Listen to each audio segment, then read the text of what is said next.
गुलशन सोमरो। मुझो यार सुनन जो नकवा को शकवा इहा गाल मुझी बरे हकवा को शकवा मुझो यार सुनन जो नकवा को शकवा इहा गाल मुझी बरे हकवा को शकवा बिल्कुल लफ्ज़ न तो मां बताया सोराना सच तो बुधाया कलंदर जो मुके कसम वा मुझो यार सुनन जो नकवा को शकवा इहा गाल मुझी बरे हकवा को शकवा बिल्कुल लफ्ज़ न तो मां बताया सोराना सच तो बुधाया कलंदर जो मुके कसम वा मुझो यार सुनन जो नकवा को शकवा इहा गाल मुझी बरे हकवा को शकवा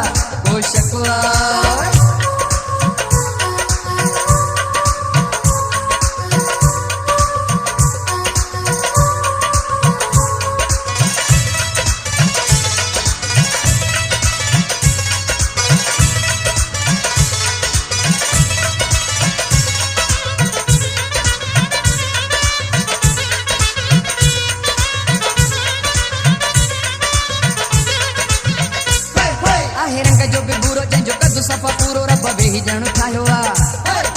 काई घट काई मुके नजर न आई तदे हुन के मुचायो आ रंग जो भी बुरो जंजो कदू सफा पूरो रब बे ही जण ठायो आ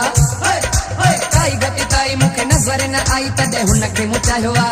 सजण जे दे बिड से तो चिताए छडे उन के तो पासाए सजण जे दे बिड से तो चिताए छडे उन के तो पासाए कलंदर जो मुके कसम वा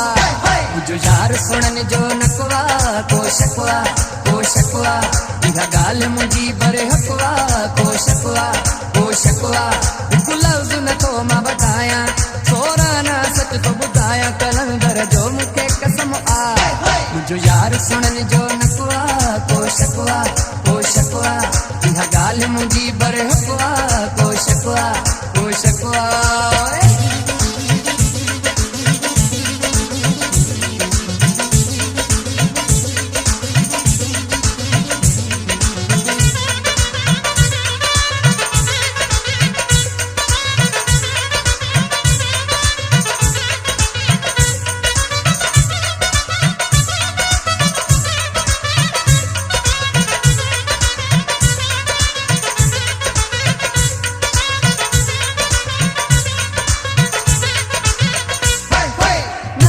बाजू नकी कंदो आहे नाज़ मुझो सुनो सफ़ा सादो आ सफ़ा वफ़ादारो आहे भलो मुझो यारो कदे धोखो न मुकादो आ नहीं शो बाजू नकी कंदो आहे नाज़ मुझो सुनो सफ़ा सादो आ सफ़ा वफ़ादारो आहे भलो मुझो यारो कदे धोखो न मुकादो आ तदे हुन जी सबने की कनता मुखे माण्हू मुबारक जनता होए हुन जी सबने की कनता मुखे माण्हू मुबारक जनता कलंदर जो मुके कसम आ मुझो यार सुनन जो नकवा को शकवा इहा गाल मुझी बरे हकवा को शकवा बिल्कुल लफ्ज़ न तो मां बताया सोराना सच तो बुधाया कलंदर जो मुके कसम आ मुझो यार सुनन जो नकवा को शकवा इहा गाल मुझी बरे हकवा को शकवा